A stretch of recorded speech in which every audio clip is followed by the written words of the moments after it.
Okay, so this week, chapter number 2, we're going to jump into chapter number 2, which is about digital images. Now we're done with chapter 1, so what that means is next week, instead of a quiz, we're actually going to have a test in class. All right, so test over chapter 1 material. So be prepared for that next week, similar to the stuff that we've seen on the quiz and the worksheet and that kind of stuff. I want to talk about digital images today because the ability to create digital images has been huge, right, as far as making computers just accessible to everyday people, right? It's one of the things that's kind of drawn people to use devices that they maybe never would have used before because we can create and manipulate digital images within a computer, which includes our cell phone, right? I mean, think about the number of pictures that we take with our cell phones. We forget sometimes that those are really computers, right? And so you're no longer a nerd if you spend all day long on your computer, working with digital images or videos. There's really cool people that do that kind of stuff now, right? Skateboarders and things like that. I'm just always going to think that now. And so this has to do largely with the fact that digital images have made it possible, being able to display digital images on a computer have made it possible for us to work with what's called a graphical user interface. Graphical user interface.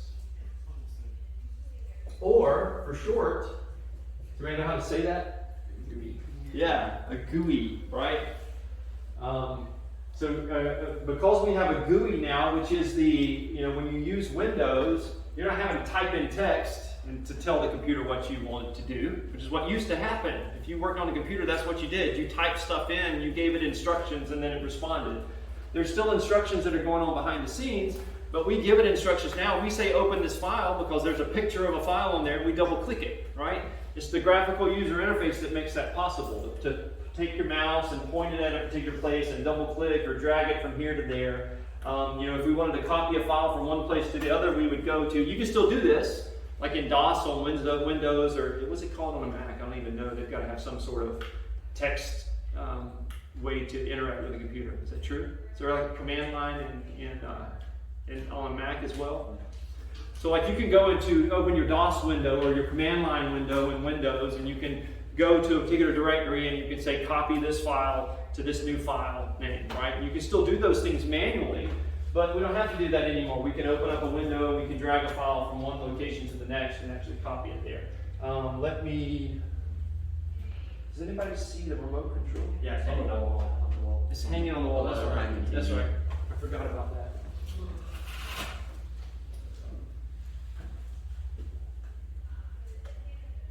Cool. So yeah, right, I can easily interact with it. And I can actually right click and choose copy, right? Never could do stuff like that and just copy that file and move it somewhere else or just drag it somewhere else. So the ability to work with digital images has really been vital to making computers user-friendly, right? And they're visually appealing, it looks cool, and more people have been drawn to them because of that. And so you've got software that's specifically been created in order to work with these digital images. And so this chapter spends a significant amount of time talking about, did you need something or just got it? If you don't mind, I need to observe. Okay, yeah, let's see what happens. Well, I'm not going to flush. Are you not? Okay. No, That's not that exciting yet. See if anything's Nothing's coming. Okay, gotcha. We're cheering for you guys. Thank you. So the Adobe Photoshop, he's going to spend a lot of time talking about Adobe Photoshop, right? Which is a tool for manipulating existing digital images or creating digital images from scratch, right? It's kind of the standard for working with raster images, and we're going to define that a little bit later. But it's been designed specifically for that purpose, and it's because of software like that we've been able to come so far as the user interface goes and these graphical advances with computers. So before we dig into Photoshop or a specific tool for manipulating these images, I have a question for you. This visual explosion, is it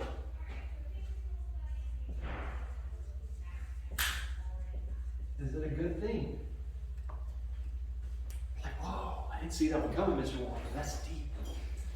This visual explosion, do you think that's a good thing? You got a comment on that, Hudson? Yeah, it's a good thing. You think it's a good thing? Hudson says, without a doubt, right? It's a good thing, right? Are there any, let me ask it this way. Are there any dangers that you need to be aware of with this visual explosion? Absolutely, right? You agree, Aiden? Yeah, deception, altering an image to look like someone else, or That's right, exactly.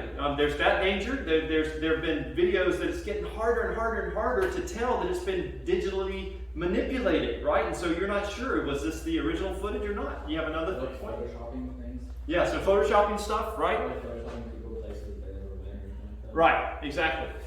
So there are those types of dangers. People can be deceptive. There's all sorts of other things too, like the ability to now consume easily some of these digital things, like online pornography, for example. Right? There's sinful ways that there's been deception. There's been that aspect of it, and I'm sure there's a whole slew of other things that we could talk about when we warn about the dangers of this visual explosion. Right? So it's like anything that you find. I mean, Scripture says this. In fact, I think I wrote down this verse in Romans. Well, actually, I didn't write down that verse. Let's see if we can find that verse.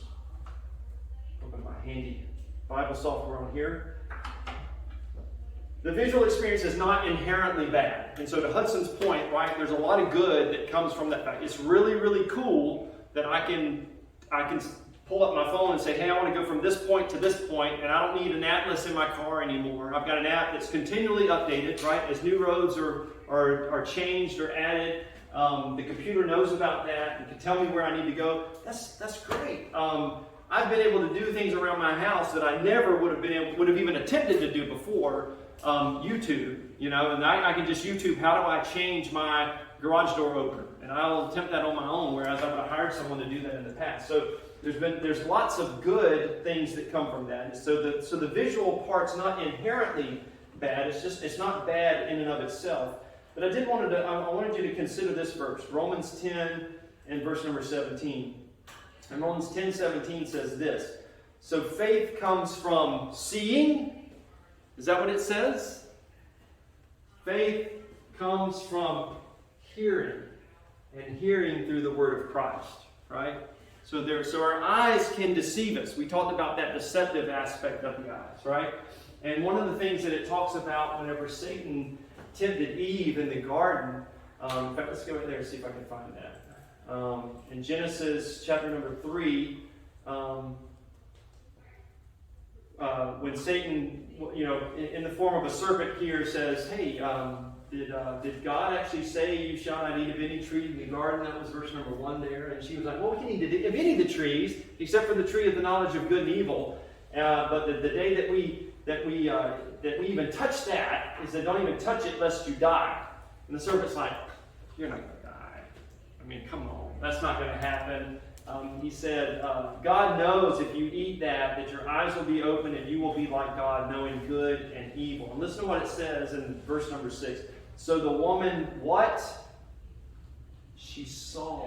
Do you see that? So when the woman saw, her eyes added to the deception that Satan had put into her mind. And she looked at it, she beheld it with her eyes, and she saw that the tree was good for food, that it was a delight to the eyes, it specifically says, and that the tree was to be desired to make one wise. She took of its fruit and ate, and she also gave to her husband who was with her, and he ate. And so, the original sin, right, is tied to this deceptiveness that can be aided by what we behold visually. And the whole idea with faith, in that last verse that we read, is that it says faith comes by hearing, and hearing by the word of God. Hebrews 11 talks about that faith, in fact, I'm going to misquote this, so let me go over there. Always get the order wrong. Hebrews 11 says, now faith is the assurance of things hoped for, the conviction of things not seen.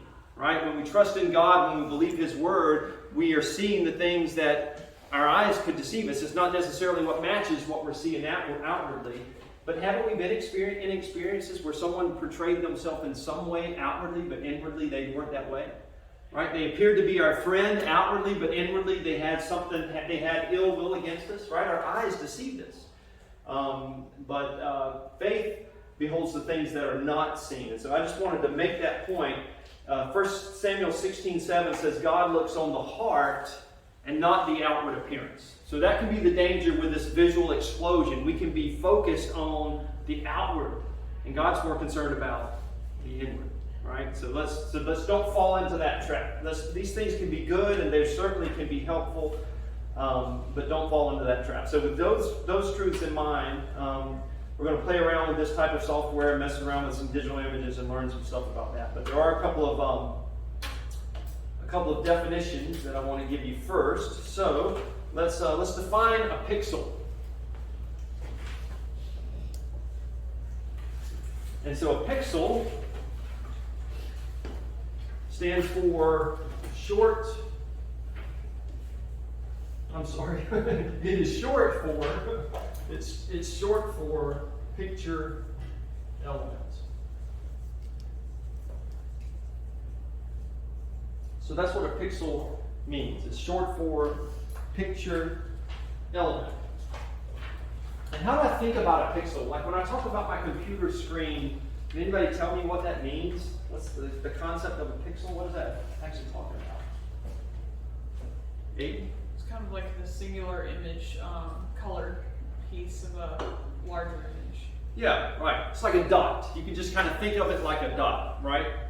A dot on my computer screen, a dot of color on my computer screen. So if you think of your computer screen as a grid of, hundreds of these little square. I said dot, but it's like a square, right? Little squares on your screen that comprise all of that color that's on there. So like a typical computer screen might be 1920 pixels by 1080 or something like that, right? So you've got 1920 squares going that way and 1080 squares down this way.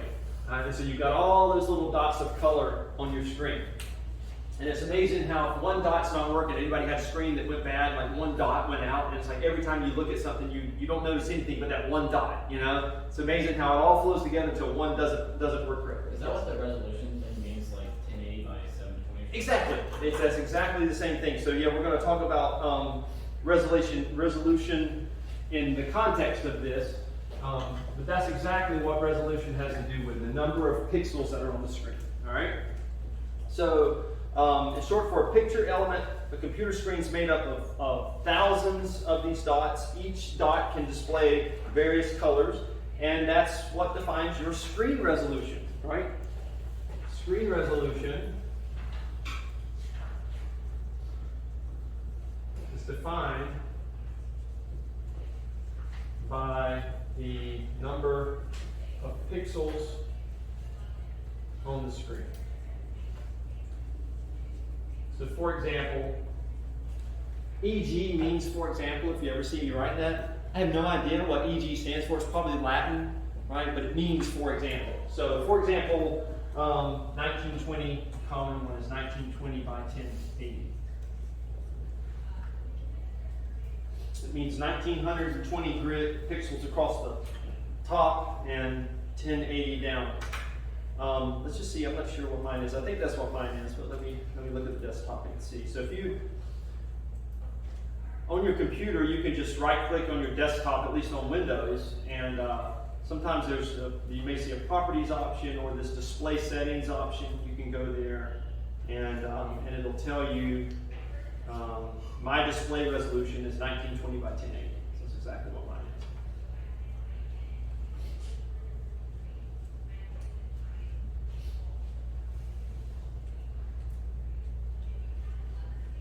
In fact, there's so many dots on this screen, on this little screen, they recommend that you change the size of the text in the apps to magnify to 125% so you can see it. It's so tiny.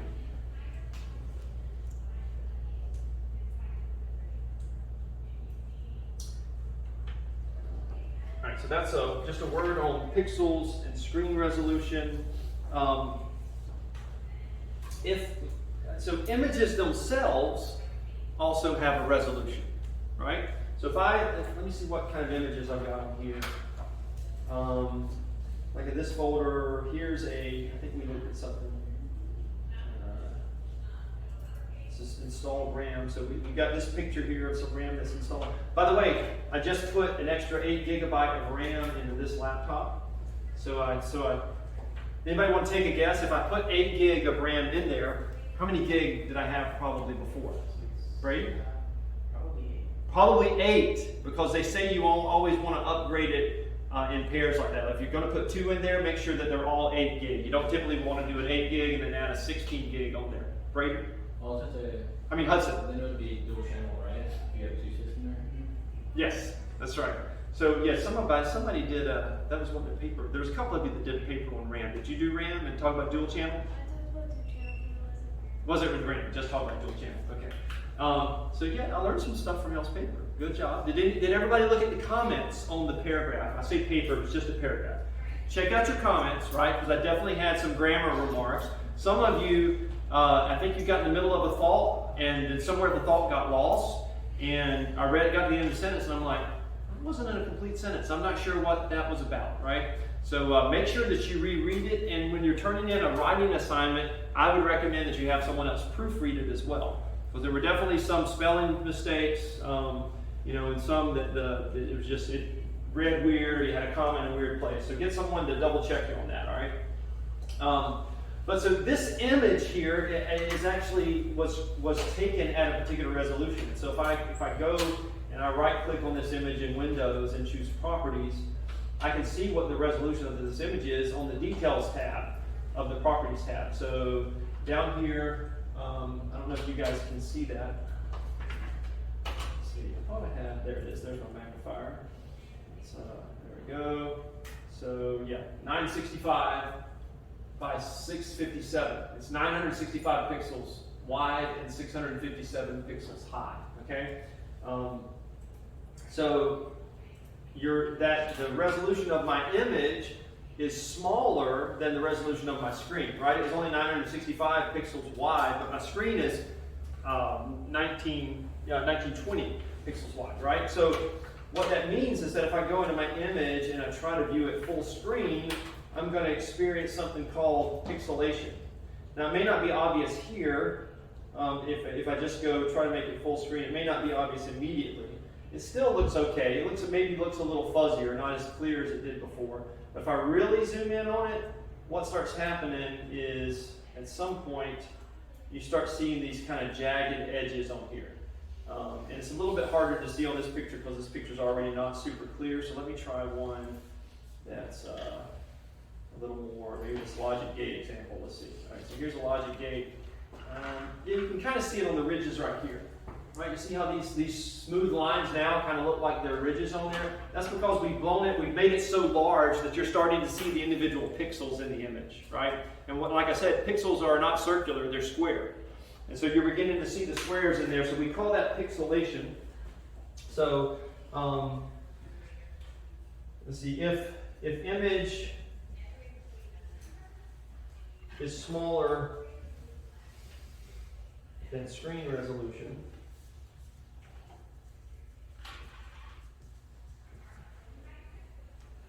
and you magnify the image. Whoops, let's see.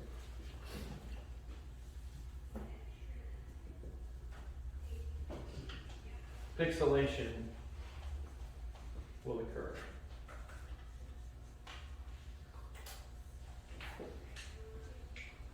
Pixelation. In other words, you'll start seeing you see the square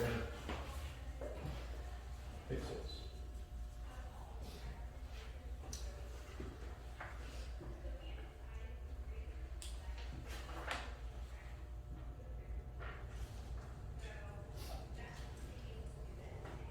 Now what I found is when I type this in Word does not like this version of the word pixel. And it will tell you that that's supposed to be corrected to be this word.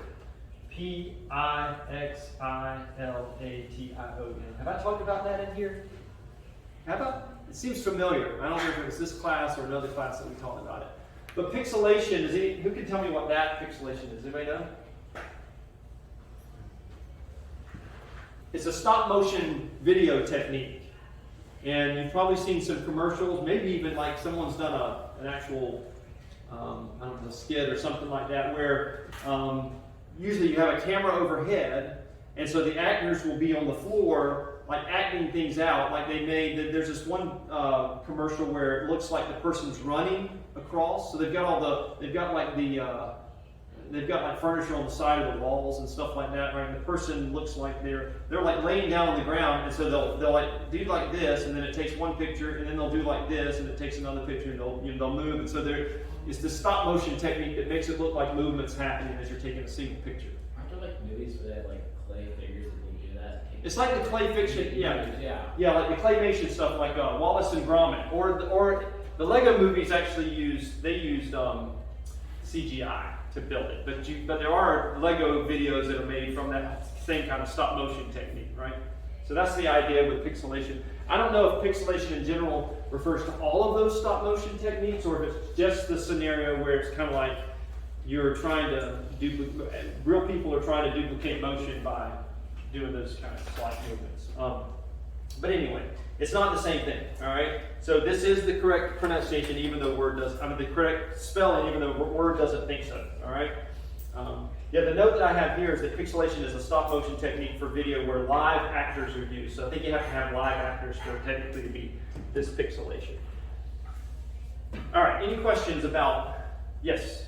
What if the resolution on your computer is not as good as the one that the picture was taken with?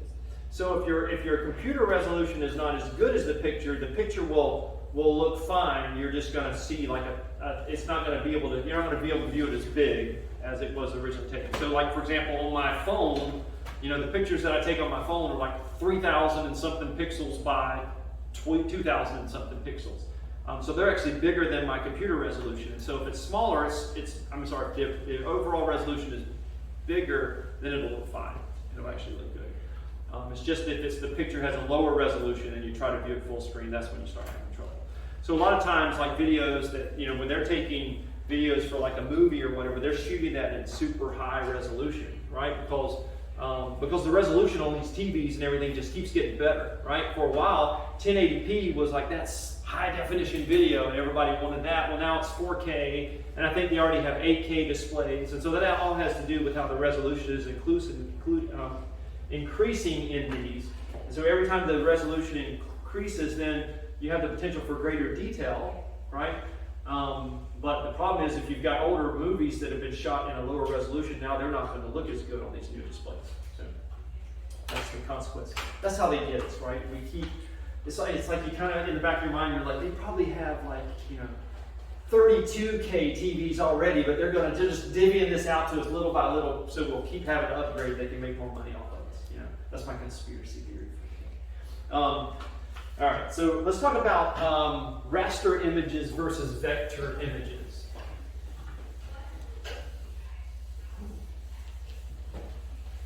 Raster versus vector.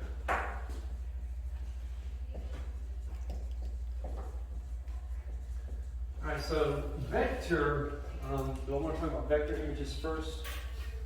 So raster images are images created by using pixels. All right, so raster images. These are images created by using pixels.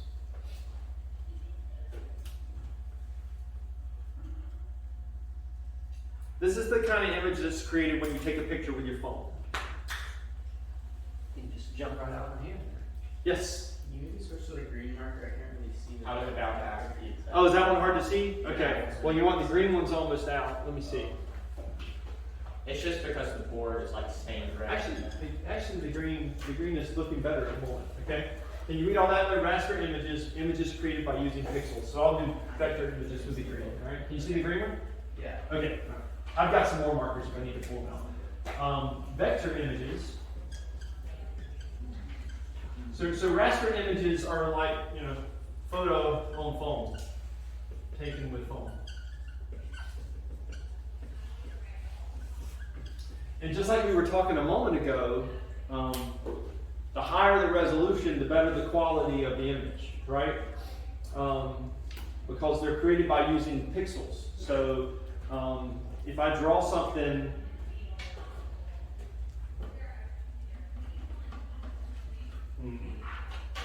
let's see. Let me launch Photoshop here. I should launch that earlier.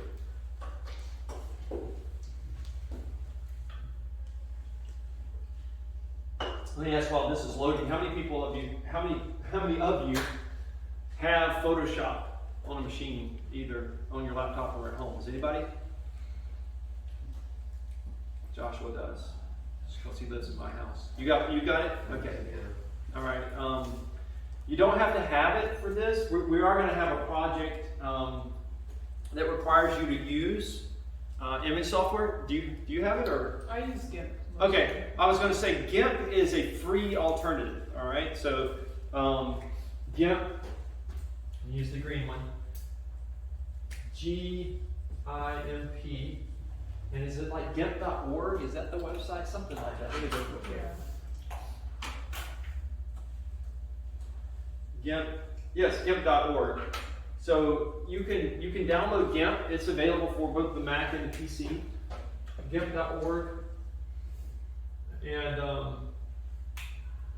it's a free open source Photoshop competitor. It's not in my mind as user friendly as Photoshop, and there's a lot of things on GIMP I've just recently gotten exposed to. So there's a lot of stuff on GIMP that I don't know. I know how to do in Photoshop, but don't know how to do it in GIMP. So,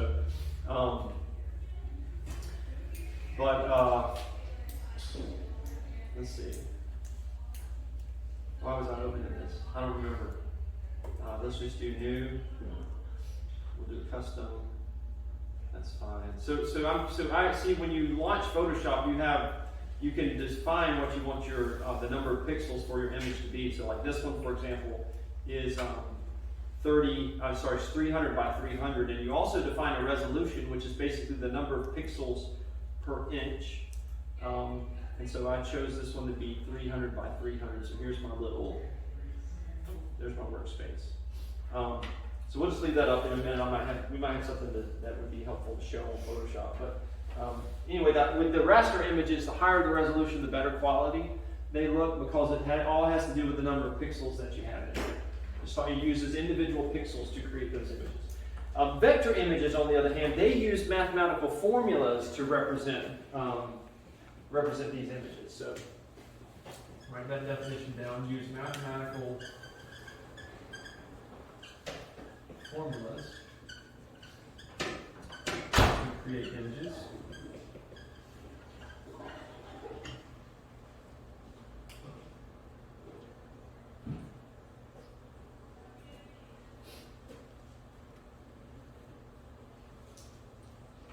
So like with this one here, if I drew this guy, since it's 300 by 300 pixels, and let's see, let me use my brush tool, and I'm just going to draw, here we go, we'll just do, let's see, here's a triangle, we'll do the elliptical tool, and we'll fill it with this color, and we need a yellow. We'll fill it with, here's something use colors. Go here, here, kind of a yellow up here. Alright, so we'll draw this guy here. I need to fill it in. There it is, okay. And, we'll just do like, we'll make a smiley face here, so we'll put bigger size. That. Got this nice fuzzy looking. Whoa! Did we do that? Sorry. Yeah, we'll just draw a little smile like that, right? So there's our smiley face guy, right? He's kind of small. We'll even make him smaller. Image crop. So now our oversized image is 214 by 202. He's not very big at all, right? If I try to zoom in on this guy, even here in Photoshop, you start zooming in and you see all the pixels in there? See how easy it is to, the definition goes away? That's the way raster images work, because they're created by these individual pixels.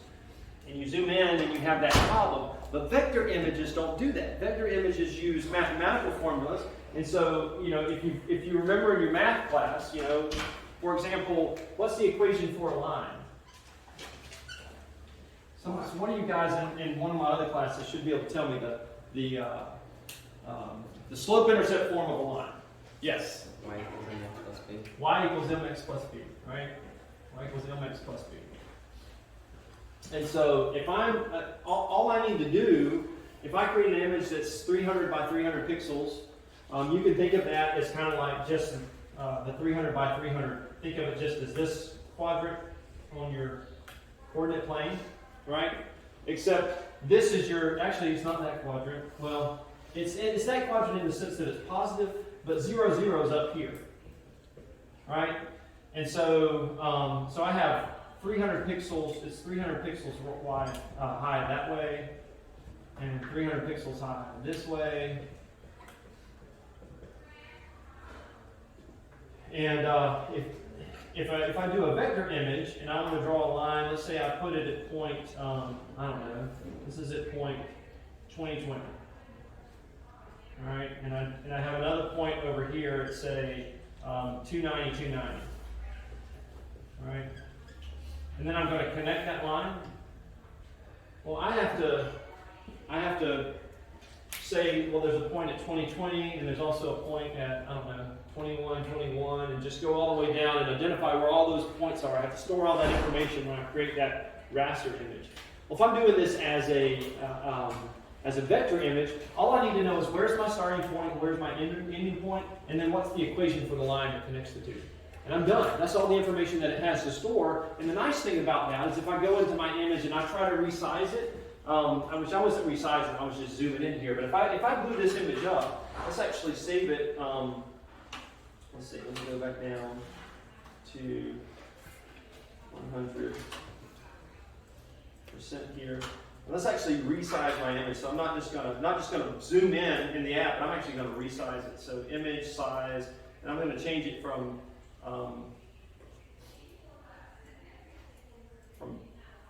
214 to 202, I'm going to bump it up to 600 by 800. Oh no, I was thinking about it. I increased the RAM specifically because, oh wait. So bumping up the RAM didn't actually, you're welcome. Yes, thank you. Bumping up the RAM didn't fix my Photoshop issue.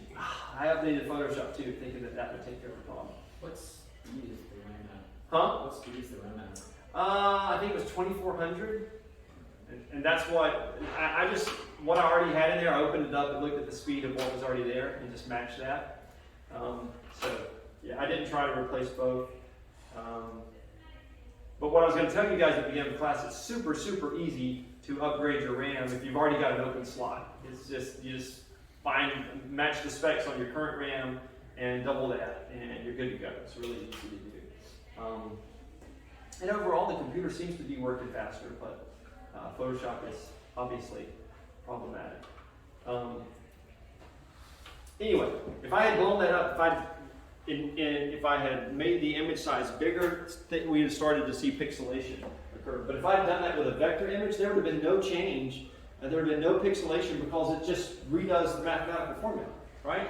It creates the point and then draws the lines in between, and boom, your new image is there. And so vector images are used for anything that you want to be able to easily resize without losing any image quality, okay? So like logos, companies use vector images for logos because you never know if you're going to use that on a billboard or on the top of a letterhead, you're on a business card or something like that. You're stretching it all kinds of different ways and you don't want to lose any clarity. So vector images are used for logos, it's used for fonts, right? You're changing the font size in your app, and it would really stink if when I went from 12-point font to, if I wanted to bump it up to be 120 points, so all of a sudden it's all fuzzy and pixelated and all that. So we use vector images for fonts so that we don't lose that type of clarity. But the main thing I want you to remember is that vector images use mathematical formulas to create those images.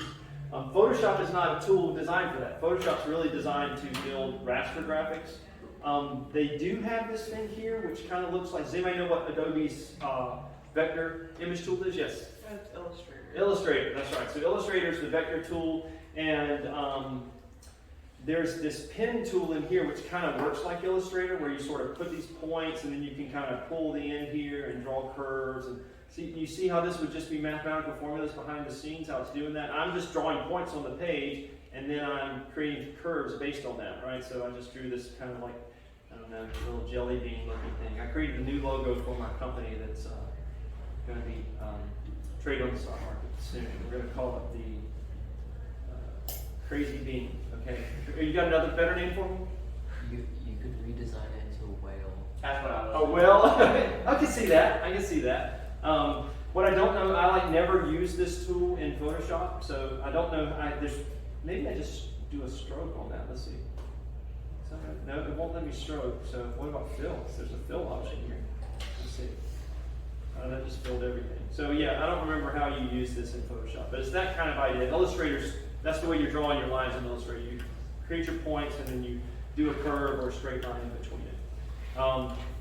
But any questions about vector images and how they work versus raster images? Does that make sense to everybody? One uses pixels, the other one's using mathematical formulas. So that's the key takeaway.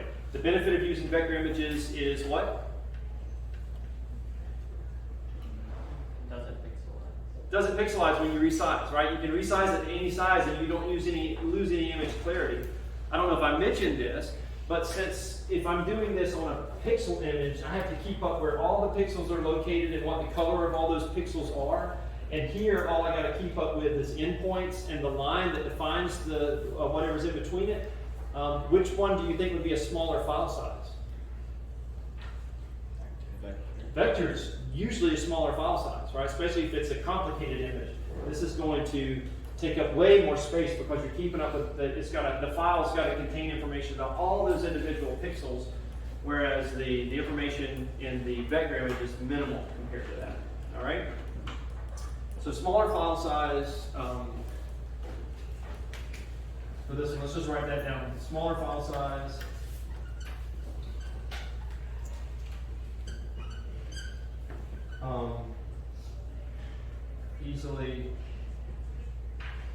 Easily resized with no pixelation. Those are the two main benefits for using a vector image. The ability to scale, right? Is another way we might say that, ability to scale.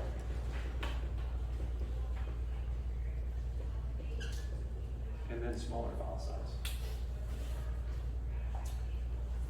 All right, so in Photoshop, if you're creating an image in a tool like Photoshop, you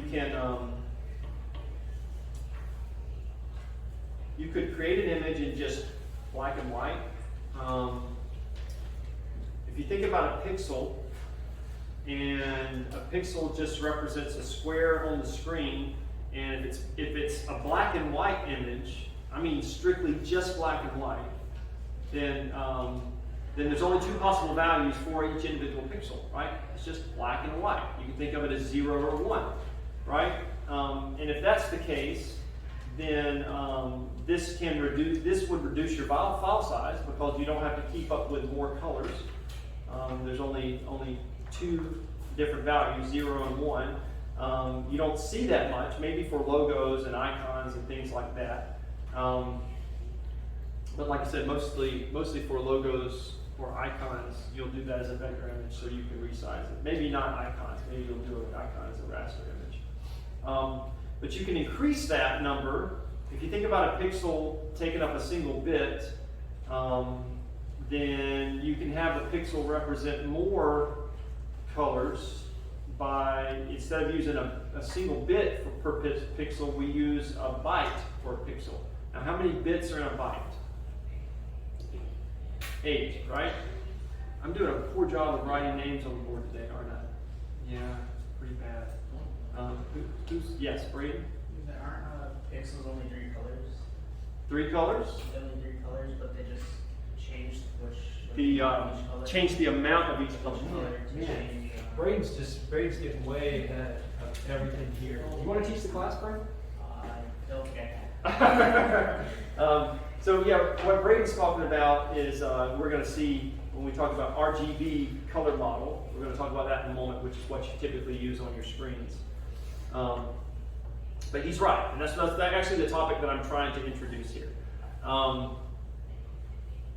It's really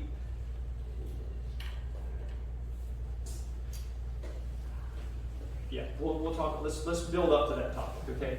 So what I was trying to say with if you had 8 possible, if you used a byte instead of a bit to represent your image, a bit can only hold 0 or 1, right? So 2 possible colors.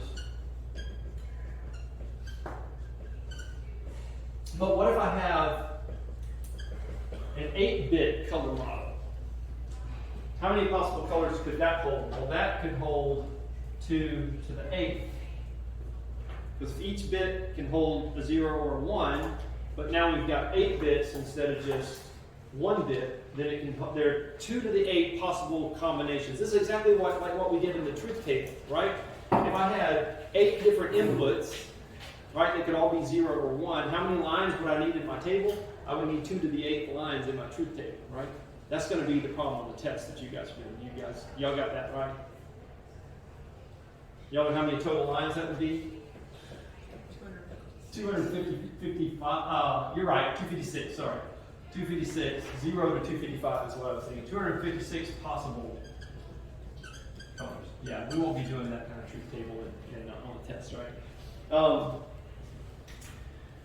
And so some of these things you may see the number of bits that it's using to represent the colors. And so if it's 8-bit, you can do 256 possible colors.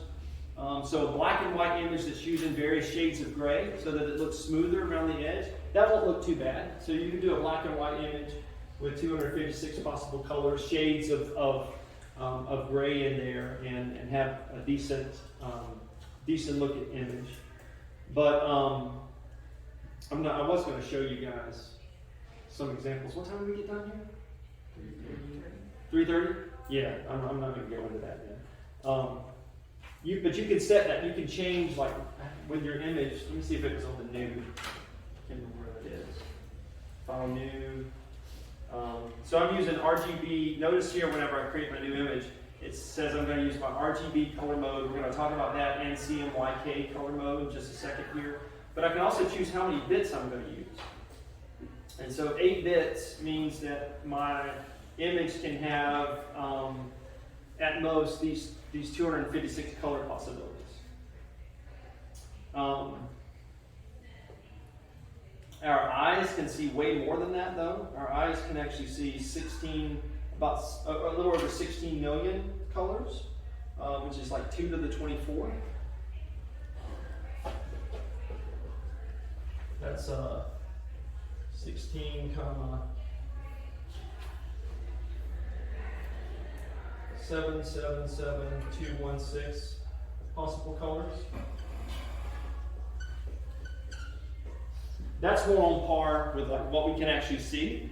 So you would need to use like 24-bit color if you really wanted to be able to include every possible color that the human eye can detect, right?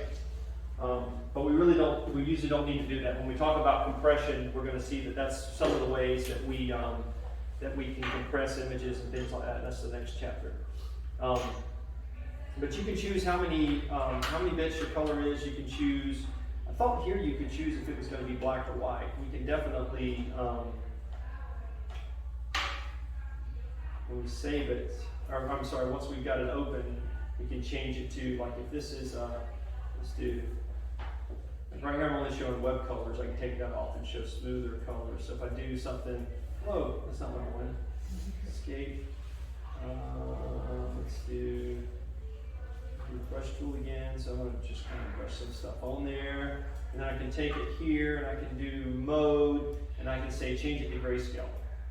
And so that's going to discard any color information. It's going to make my file size a lot smaller. So if I left it as that and I put some other colors in here just to kind of compare, we'll do some blue next. Whoops. And I'm colorblind, so I think that's blue, but You guys can correct me if I'm wrong. This is my Picasso right here. I know you guys are impressed. I mean, this is just coming off the top of my head, guys. I'm not even really, this is effortless for me. So I know that you're impressed. We'll be bidding on this at the end of class. We'll be bidding at the end of class. I've already got some red. What's that? I don't know what color. What is that? It's like a greenish, bluish. Cyan. Okay, yes, I don't know what that is, but okay, I want to put that in there. So, wow, this is beautiful. And then huh? So that's an NFT. So I'm going to save this. Let's just see. I'm going to save it as not as a Photoshop file. I'm going to export it. Okay. Export it as a. We'll do a quick export as a PNG, and we'll do test 1. Not yes. Test 1, and then we will save that. Oh, I'll save that in my math folder. And now we'll change it to grayscale. Discard all the color information.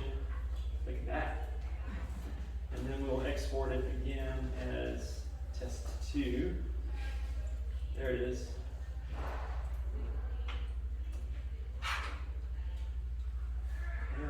And my mouse is down in here. Oh, there you are. Alright, so let's see, what folder was that in? That was in, I didn't pay attention to which math folder it was in. It was in geometry. Geometry, thank you. Who told me that? Oh, hey, okay. I was going to write your name on the board because that was huge help. Let's see. Alright, so let's look at the sizes. So check that out. Test 2 is 66 KB, whereas test 1 is 125 KB. So it's like half the size because we removed all that color information. So there's things that you can do like that because you're using a lower number of bits to save your information, right? But it just kind of highlights how big raster images can get in a hurry because it's having to keep up with all that individual pixel information and it's requiring you to use a lot more bits to save that data, all right? The last thing I want to talk about is color models, and specifically the CMYK and RGB color model, all right? So CMYK is primarily used for print. So that's more something you have to think about if you're designing something for print. And CMYK color model stands for cyan, magenta, magenta, yellow. Is there anyone know what the K stands for? Black.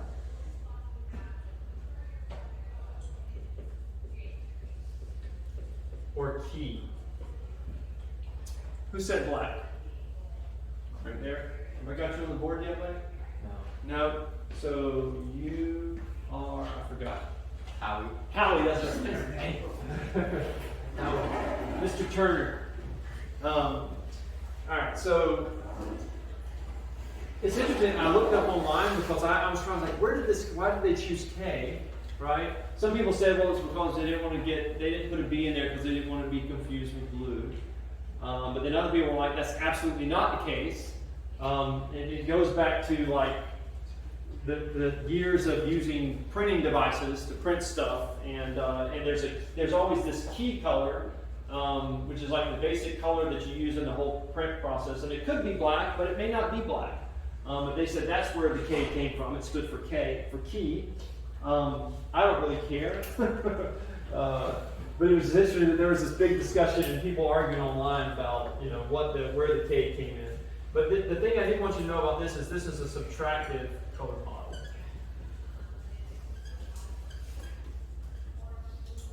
And so what that means is that white, where white is the color of the paper, and all colors combined make black. And so as it turns out with the CMYK, you could just, from a printing standpoint, you could combine C, M, and Y all together and you would get black. But they said they put the black cartridge on there for printing purposes because you use that one so much, use whatever the key color is so much that it's more economical to have a cartridge, a color cartridge that's dedicated to that color. But like I said, in the printing world, it might not be huge. Maybe like the color that you're printing most stuff in is like a gray color or something. So your key color may be gray or something like that. All right, but that's the way CMYK works. That's not the one that we're going to talk the most about. We're more interested in the other color model, which is RGB color model. And who can tell me what RGB stands for? Red, green, blue. Red, green, what? Blue. Yeah, it sounded like you said red, green, orange. I was like, what? So he's right. Red, green, blue is what the letters stand for in the RGB color model. And this is an additive color model. All right?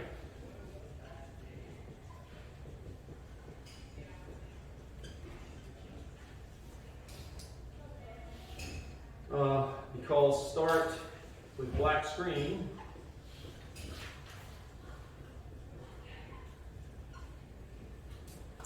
And if combine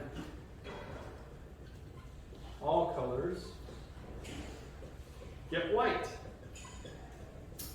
So it's kind of the opposite of what you would think, right? It makes sense to us dealing with physical colors.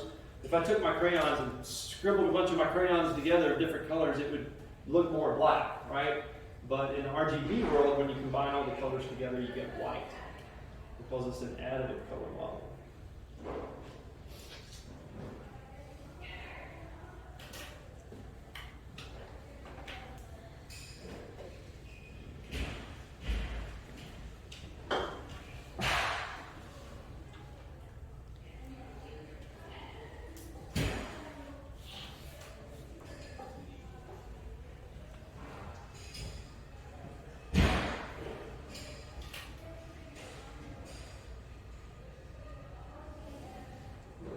So when I was talking about 2 to the 24 before, and if we used 2 to the 24, if we use 24-bit color, then we would have this many possible colors, and so we'd be able to represent all of the colors that the human eye can detect.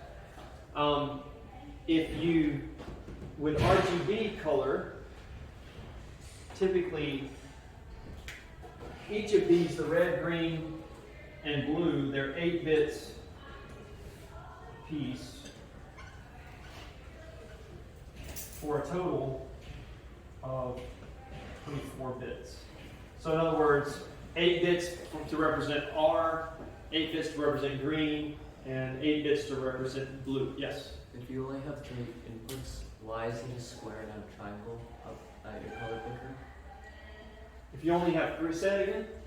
You have like 3 inputs, red, green, blue. All right. Why wouldn't it be like a triangle up there instead of square? I guess. You're talking about in this area over here? Yeah. Yeah. That one? Yeah. Well, remember, Photoshop lets you deal with more than just RGB. It's got CMYK in there as well. And actually, if I go to my color here, so now I've changed it back to where I've removed this the limitation for black and white. And so notice there's actually more color models besides just RGB and CMYK. I don't know if you guys can see that. Let me zoom in a little bit here.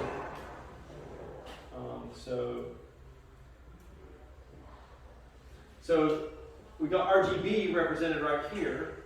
Here's CMYK over here. But we've also got HSB. Anybody know what that stands for? Yeah? I think it's hue, saturation, and I guess the last one. Brightness, Yeah. hue, saturation, and brightness. I'm glad you guys remember because I didn't remember the B, I only remember the H and the S. So yeah, what was I gonna write something on the board though, and I forgot what it was. So hue, saturation, and brightness, and I don't even remember what LAB is. Anybody know what that is? That's a bizarre one. But this is the one that we're typically working with in the computer world, especially if you're building images for websites, right? Is RGB. And so what this is, when I'm using CMYK, notice there's a percent symbol out next to those, and that's how it works with CMYK. You use 64% of your cyan, none of the magenta in this one. We're using 100% of our yellow, and that's how we make our final color. But in RGB, since all of these are represented by 8 bits, the R's 8 bits, the G's 8 bits, and the B's 8 bits, then the 47, remember 8-bit is 256 possibilities, so it's 0 to 255.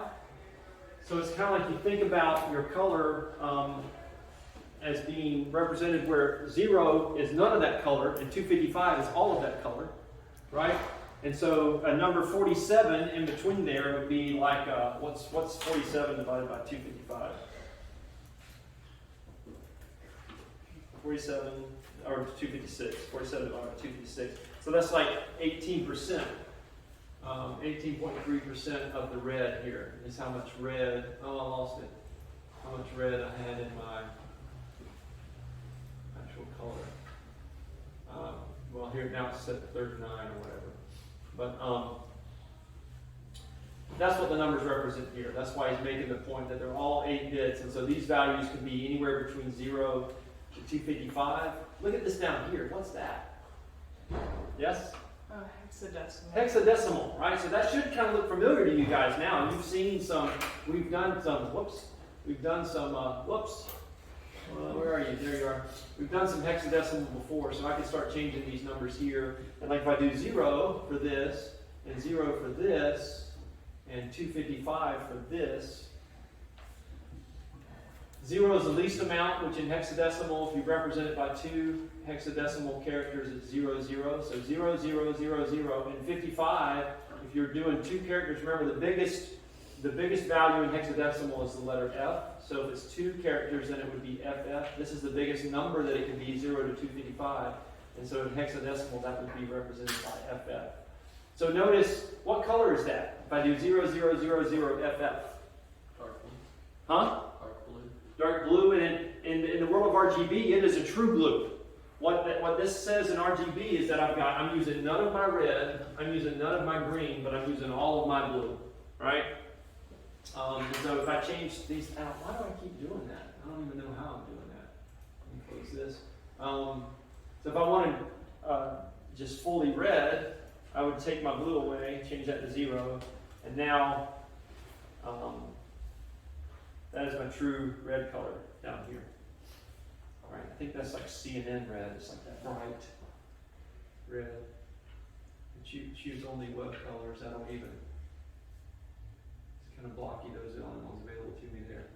But then, so you just use some combination of that. You can either represent that by using the 255, 0 to 255 numbers, or you could use hexadecimal numbers to represent that. And this is going to be important once we start doing web design.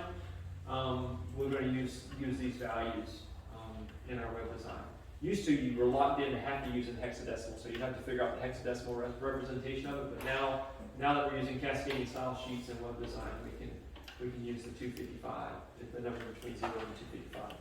All right, so that's kind of a brief overview of just working with images, right, on a computer, and very little kind of insight into Photoshop. But next time, what I'm planning to do is actually we're going to walk through some of the features of Photoshop. I know that most of you don't have Photoshop, but Photoshop's like the standard, right, for doing raster image editing. So I want to show it to you, make you familiar with it. You can, like I said, you can install GIMP. And I think actually this week, that's what I want you to do. Let me see what I wrote down on the sheet here. We still got a few more. Well, I'm going to give you, who has a class after this class? Does anybody have a class after this? Is this your last class? Yeah, there's nothing after this, I think, except for Spanish. So unless you're in Spanish, you don't have a class. So let's see, what is, we go to computer science, schedule, this is week 3.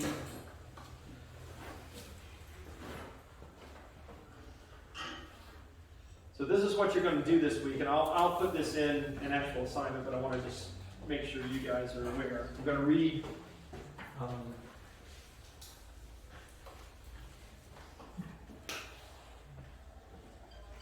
Read pages 47 to 51. Study for chapter tests. Don't forget, we've got a chapter test next week, right? So we will take that in class. So make sure you're ready for that. Chapter 1 test.